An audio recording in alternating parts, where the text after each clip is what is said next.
नमस्कार दोस्तों। इतिहास की क्लास में आपका हार्दिक स्वागत है। हम प्राचीन भारत पढ़ रहे हैं और प्राचीन भारत में वैदिक काल के बारे में हम पढ़ रहे थे।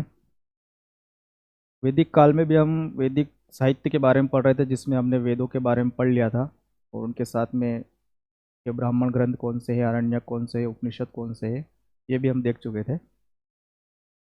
आज हम बात करेंगे कि ये जो ब्राह्मण, आरण्यक, उपनिषद ये है क्या, इनमें क्या दिया हुआ है, इनके बारे में। तो जो ब्राह्मण ग्रंथ है वो वेदों की व्याख्या के लिए इनकी रचना की गई। ये एक तरह से आप कह सकते हो कि वेदों के उत्तराधिकारी है। वेदों के बाद, या आप ऐसा भी कह सकते हो कि ये वेदों का परिशिष्ट है। जैसे संविधान में होता है ना कि ये अनुसूचियां है, किसी पर्टिकुलर कानून के लिए अनुसूची दी होती है, इसी तरह से ये वेदों के परिशिष्ट माने जाते हैं। और इनकी रचना मुख्य रूप से गद्य में की गई है।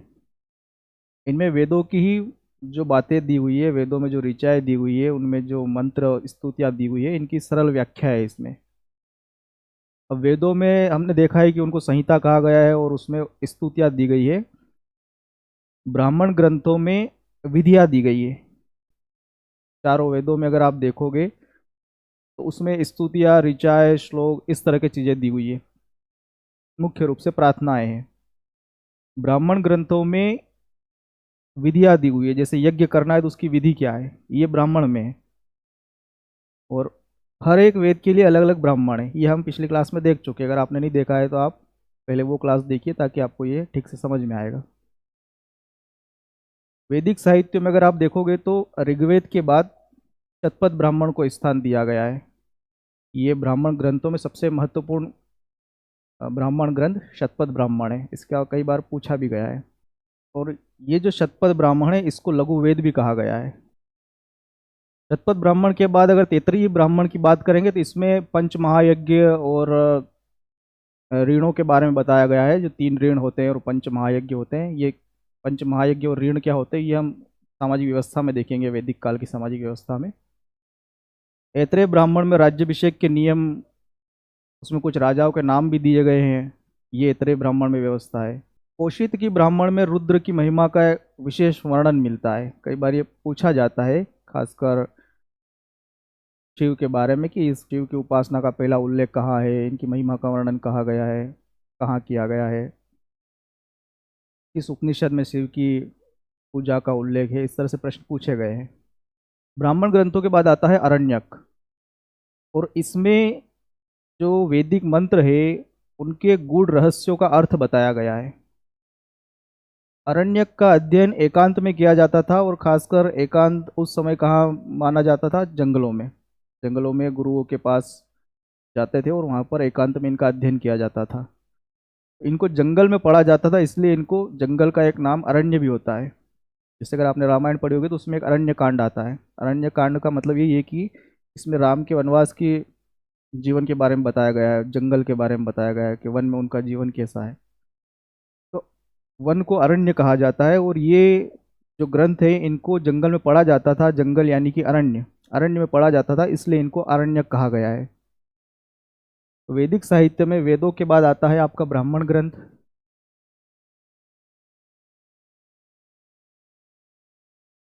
फिर आता है आरण्यक।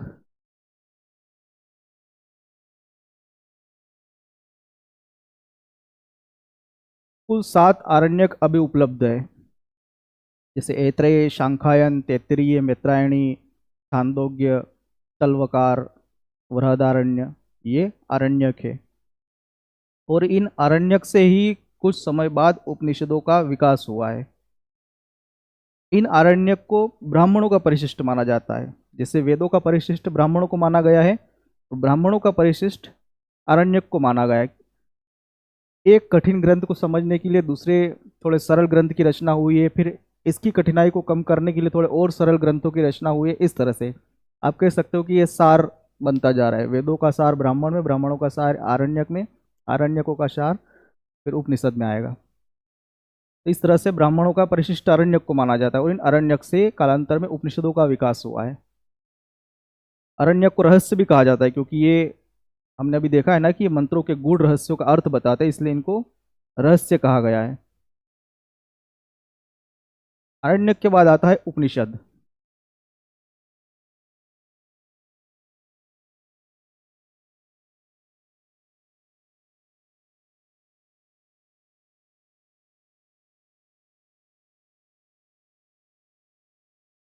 उपनिषद में उप का मतलब होता है पास में, समीप, और निषद का मतलब होता है बैठना।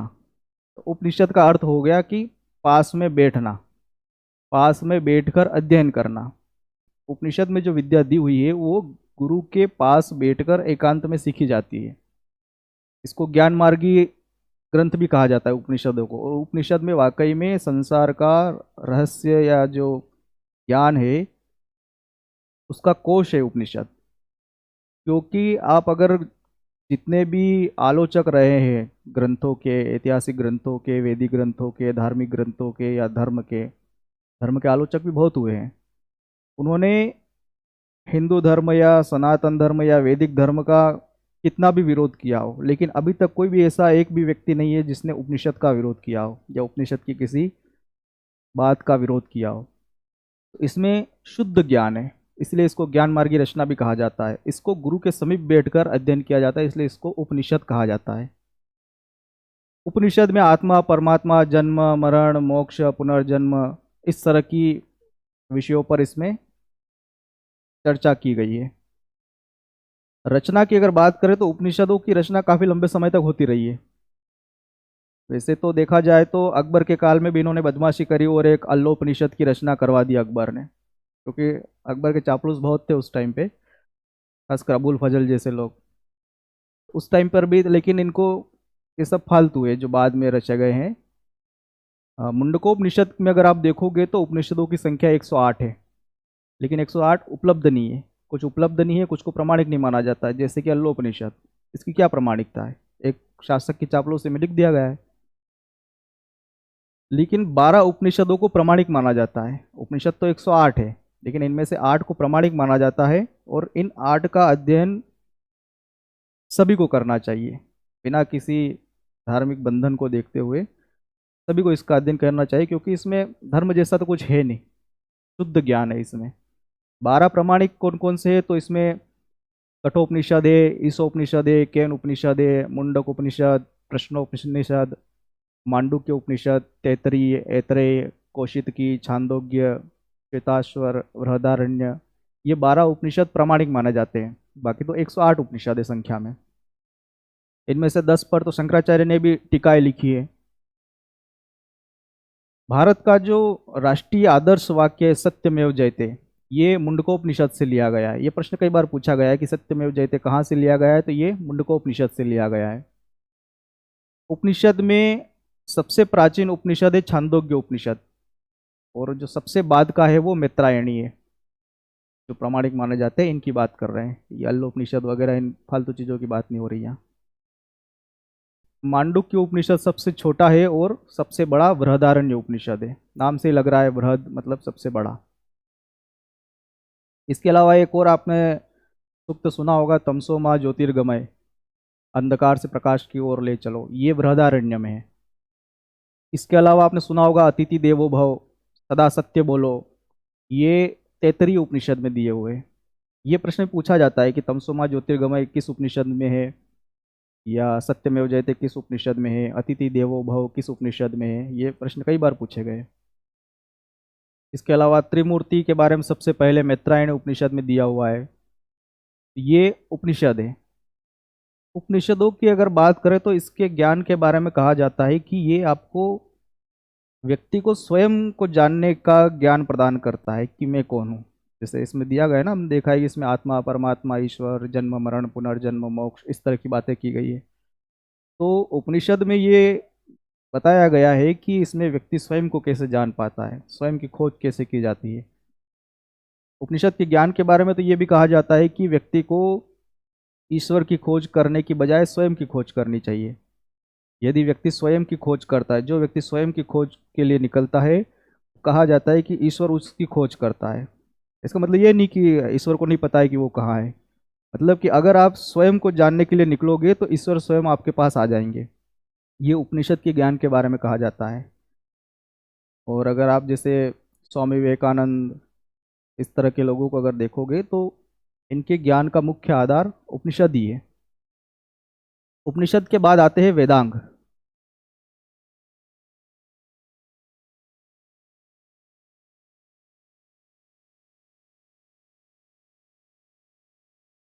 ये तो सब एक के बाद एक क्रमबद्ध रूप से सरल करते हुए सार को लेते हुए चलते हैं, लेकिन अब वेदों के अर्थ को आसानी से कैसे समझाया जा सके, वैदिक कर्मकांडों का प्रतिपादन कैसे किया जा सके, इसके लिए वेदांगों की रचना की गई है।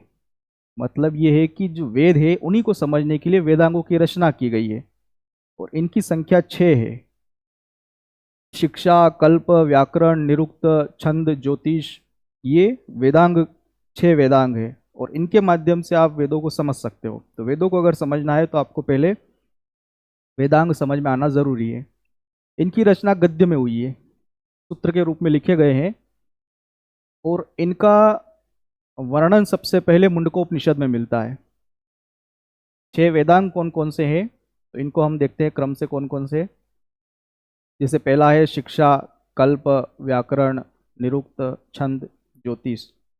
ये 6 वेदांग है, जिसमें से शिक्षा को वेद की नाक कहा गया है, और कल्प को वेद का हाथ कहा जाता है। व्याकरण वेद का मुख है, और निरुक्त वेद के कान। इसके अलावा छंद वेदों के पैर है, और ज्योतिष वेदों की आंखें हैं। ये इसमें अलग अलग बताया गया है कि वेदांग का क्या रोल है।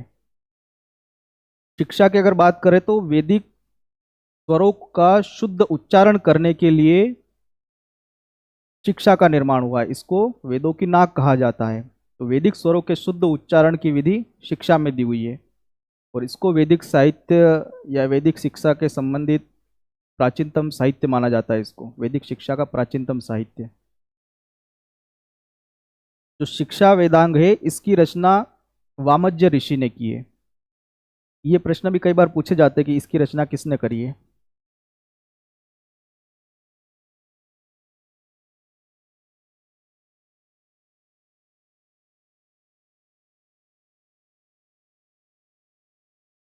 शिक्षा, इसको नाक कहा जाता है वेदों की।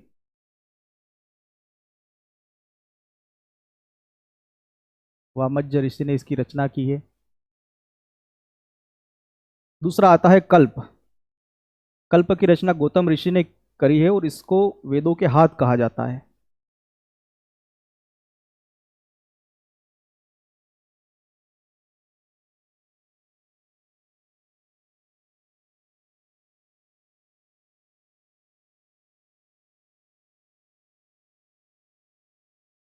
कल्प में वैदिक कर्मकांड के नियम दिए हुए हैं। जो वैदिक कर्मकांड की विधियां है उसके नियम कल्प में दिए गए। इसको हाथ कहा जाता है, और कल्प को ही सूत्र ग्रंथ कहा जाता है, या यूं कह सकते हो कि सूत्र ग्रंथों को कल्प कहा जाता है। इसकी रचना गौतम ऋषि ने की है। तीसरा आता है व्याकरण, और व्याकरण को वेदों का मुख कहा जाता है।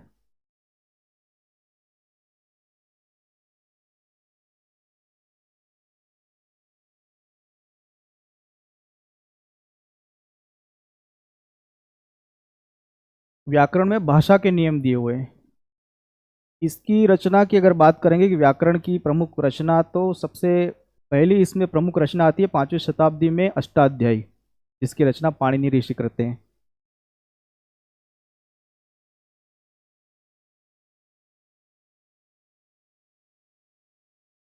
इनकी पुस्तक का नाम है अष्टाध्याय, यह भी पूछा जाता है।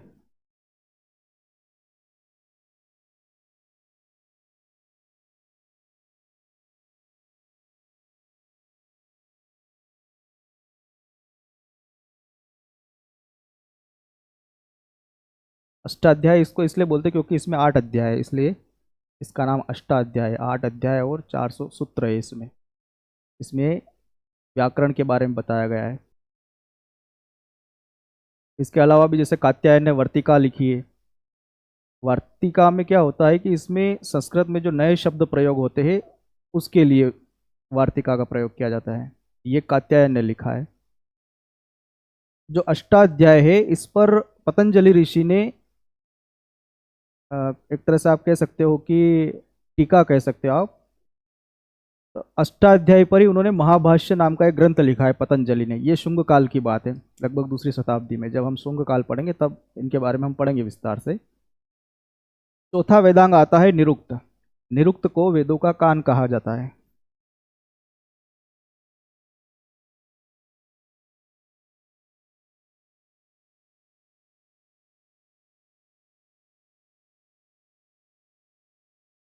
ये भाषा का विज्ञान है जिसमें जो कठिन वैदिक शब्द है इनका संकलन करने के लिए यास्क ने निघंटु की रचना करी थी।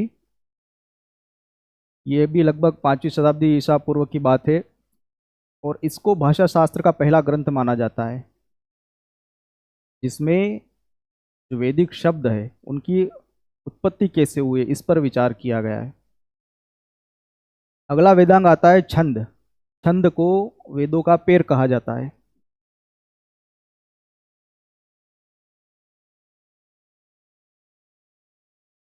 पदों को सूत्रबद्ध करने के लिए छंद की रचना हुई है। जैसे हमने वैदिक साहित्य में कुछ छंदों के बारे में पढ़ा था कि जैसे गायत्री, अनुष्टुप, तिष्टुप, वृहति, जगति, ये सब छंदों के नाम है। त्रिष्टुप छंद ऋग्वेद में सबसे लोकप्रिय छंद माना जाता है, जिसका सर्वाधिक बार प्रयोग भी हुआ है। लगभग 4253 बार इसका प्रयोग किया गया है। इसके बाद गायत्री छंद आता है। छंद शास्त्र पर छंद सूत्र ग्रंथ लिखा गया है, जो पिंगल मुनि द्वारा लिखा गया है। तो छंद शास्त्र में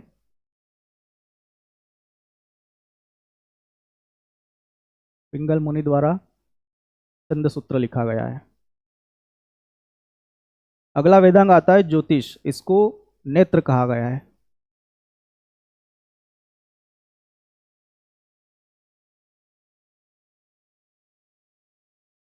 ये वेदों की आंखें हैं। सही समय ज्ञात करने के लिए ग्रह नक्षत्रों की गणना कैसे की जाती है, शुभ मुहूर्त कैसे निकाले जाते हैं, इसका वर्णन ज्योतिष में दिया हुआ है। ज्योतिष की प्राचीनतम रचना वेदांग ज्योतिष है, जिसको लगध मुनि ने लिखा है। इसकी पुस्तक सबसे पहले लगध मुनि ने लिखी है, और उसको कहते हैं वेदांग ज्योतिष। ये थे वेदांग। 6 वेदांग है: शिक्षा, कल्प, व्याकरण, निरुक्त, छंद और ज्योतिष। इसके बाद आते हैं सूत्र साहित्य।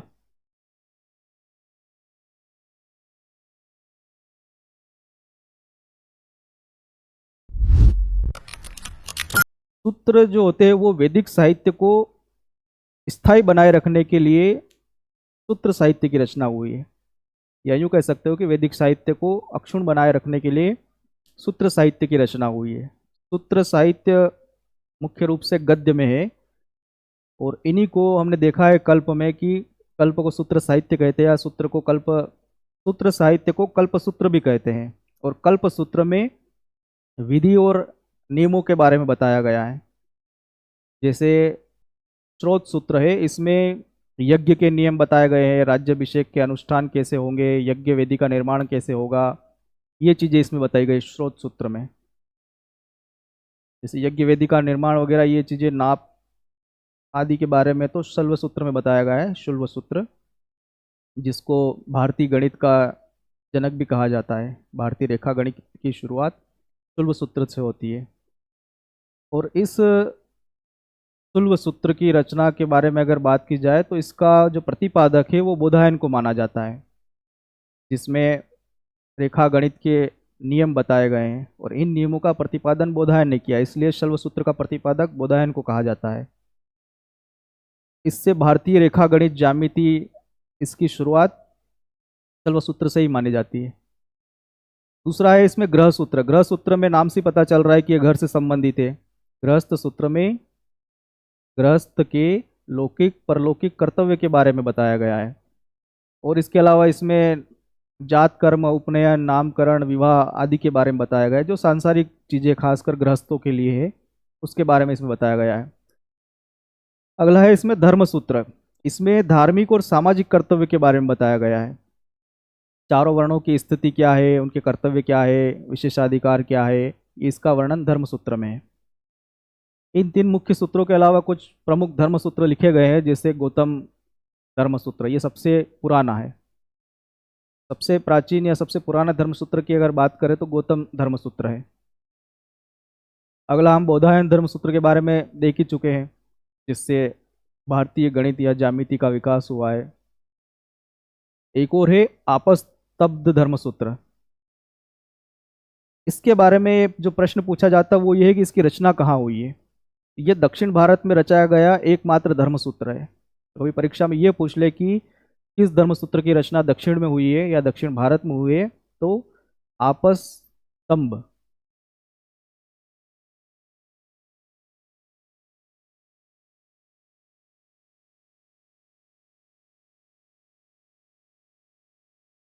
इसकी रचना दक्षिण भारत में हुई है। वशिष्ठ धर्म सूत्र, इसमें ये बताया गया है कि कुछ परिस्थितियों में महिलाएं पुनर्विवाह कर सकती है। जैसे कई बार आपने सुना होगा ना कि हिंदू धर्म में पुनर्विवाह की अनुमति नहीं है, तो ऐसा नहीं है। वशिष्ठ धर्म सूत्र में बताया गया है कि किन परिस्थितियों में महिला पुनर्विवाह कर सकती है। वैसे तो आप स्मृतियों में भी देखोगे तो नारद स्मृति में कहा गया है, और नारद स्मृति में नारद ऋग्वेद के कुछ श्लोक का रेफरेंस दे रहे हैं कि इस श्लोक के अनुसार आप पुनर्विवाह कर सकती है महिलाओं से। बाकायदा उसमें उनका कन्वर्जेशन बताया गया है कि वो एक महिला जो चिता के पास बैठी हुई है उससे कह रहे हैं कि ऋग्वेद के इस श्लोक में ये बताया गया है कि किन परिस्थितियों में महिला पुनर्विवाह कर सकती है। जैसे कि अगर किसी का पति मर गया है, पागल हो गया है, इस तरह से कुछ परिस्थितियां उसमें दी गई है जिसके अनुसार कोई महिला पुनर्विवाह कर सकती है। विष्णु धर्म सूत्र में एक तो 8 प्रकार के विवाहों का उल्लेख किया गया है, और दूसरा कि इसमें सबसे पहले अस्पृश्य शब्द का उल्लेख मिलता है। तो आपको इस बात का भी ध्यान रखना है। इसके बाद आती है स्मृतियाँ। स्मृतियाँ या इनको धर्मशास्त्र भी कहा जाता है।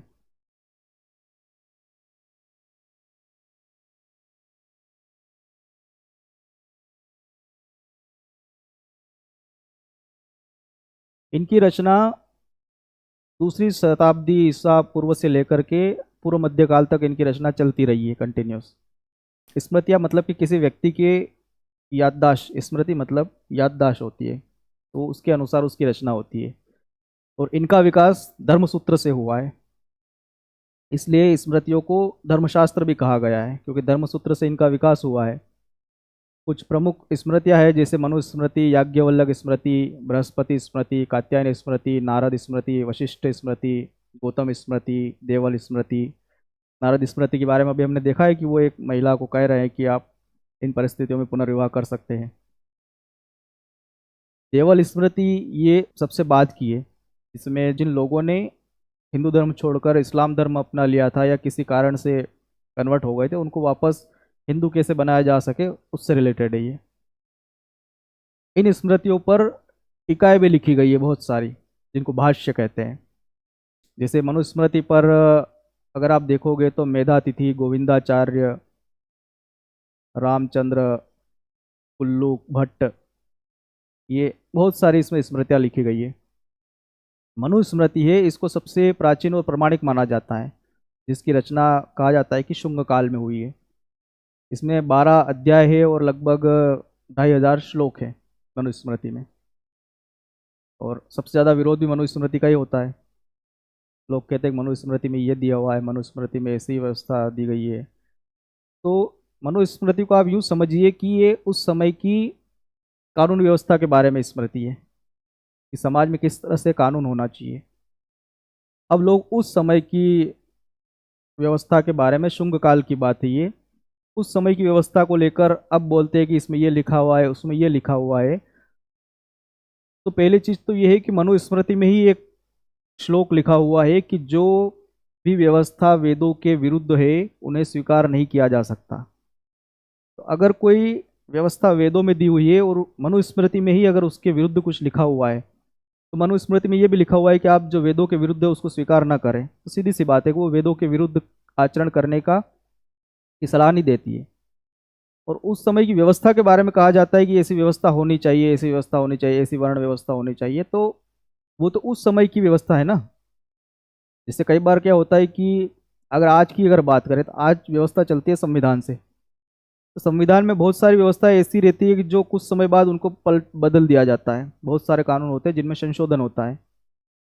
तो इस तरह से मनुस्मृति में भी जो व्यवस्था दी गई है वो उस समय की कानून व्यवस्था आप मान सकते हो।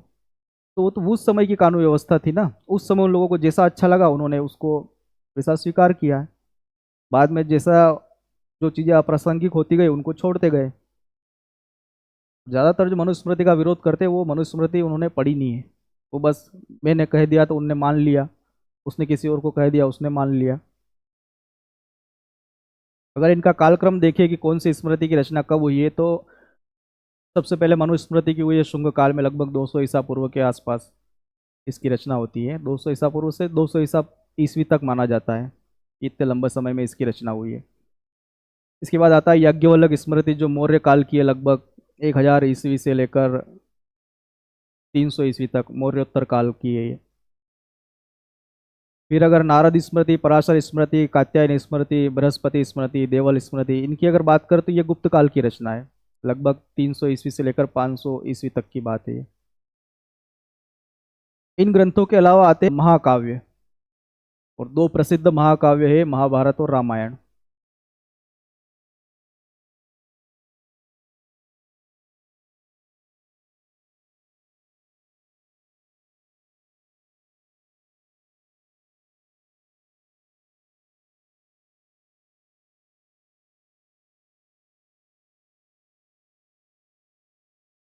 महाभारत की रचना वेदव्यास ने की है, जिसमें 18 पर्व है।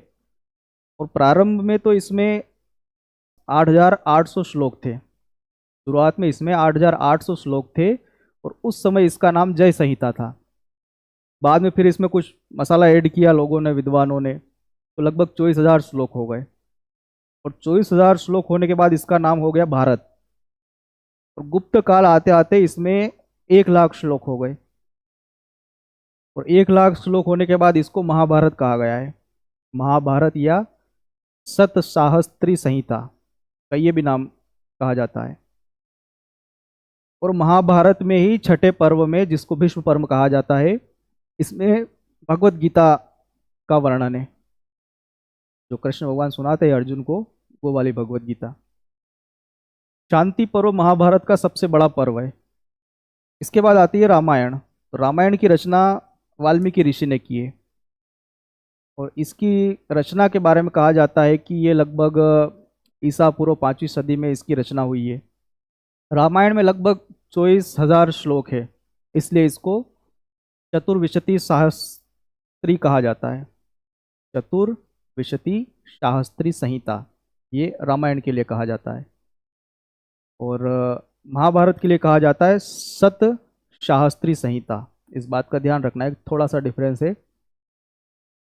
और रामायण और महाभारत दोनों का जो आज जो स्वरूप हमें देखने को मिलता है, इसका संकलन गुप्त काल में हुआ है, लगभग 400 ईस्वी के आसपास। तो आप ये कह सकते हो कि रामायण और महाभारत का अंतिम रूप से जो संकलन हुआ है वो गुप्त काल में हुआ है। रामायण में 7 कांड है, और मुझे लगता है कि आप सातों के नाम जानते होंगे: बालकांड, अयोध्या कांड, अरण्य कांड, किष्किंधा कांड, सुंदर कांड, लंका कांड, उत्तर कांड। हालांकि उत्तर कांड को प्रामाणिक नहीं माना जाता है। तो जो बालकांड और उत्तर कांड है, इसमें ज़्यादातर जो बातें हैं वो बाद में जोड़ी गई है, और उत्तरकांड की तो निश्चित रूप से बाद में ही अलग से जोड़ा गया है उसमें, क्योंकि उसकी भाषा पूरी जो रामायण है उससे अलग ही है। सबसे बड़ा इसमें लंका कांड है, और रामायण के बारे में लगभग सभी जानते ही है, उसमें ज़्यादा कुछ बताने का की ज़रूरत नहीं है। एक और ग्रंथ आते हैं पुराण, और पुराणों का अर्थ होता है प्राचीन आख्यान।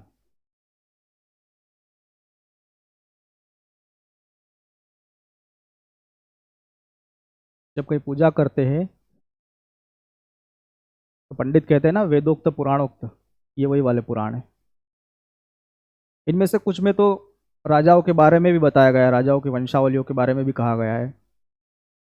पुराणों की रचना लोमहर्ष और उनके पुत्र उग्रश्रवा, इनको इसके रचनाकार माने जाते हैं। पुराणों की संख्या मुख्य रूप से 18 है, 18 पुराण, और 18 ही उपपुराण भी है। पुराणों की संख्या के बारे में अगर पूछा जाए तो 18 पुराण है, उप पुराण के बारे में इतना नहीं पूछा जाता है, खाली पुराणों का ही पूछा जाता है कि 18, लेकिन अगर पूछ ले कि उप पुराण कितने हैं तो वो भी 18 है। जिसमें से अगर आप सबसे पुरानी और सबसे प्रामाणिक पुराण की अगर बात करेंगे तो मत्स्य पुराण है। और मत्स्य पुराण में शुंग और शातवाहन वंश के बारे में बताया गया है। इसके अलावा अगर विष्णु पुराण की बात करें तो उसमें मौर्य वंश के बारे में बताया गया है। वायु पुराण की बात करें तो उसमें गुप्त वंश के बारे में बताया गया है।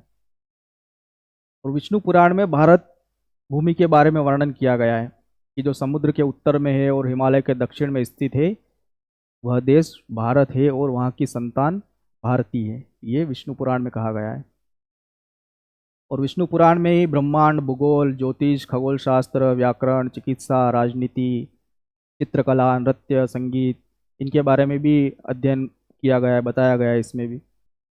रचना की अगर बात करें तो ईसा पूर्व 5वीं शताब्दी और 4वीं शताब्दी के आसपास पुराणों की रचना शुरू हो चुकी थी, लेकिन जो अभी जो पुराण उपलब्ध है, ये आप कह सकते हो कि जो वर्तमान में जिन पुराणों को हम पढ़ रहे हैं, इनका संकलन लगभग गुप्त काल में हुआ है, 3री 4वीं शताब्दी के आसपास।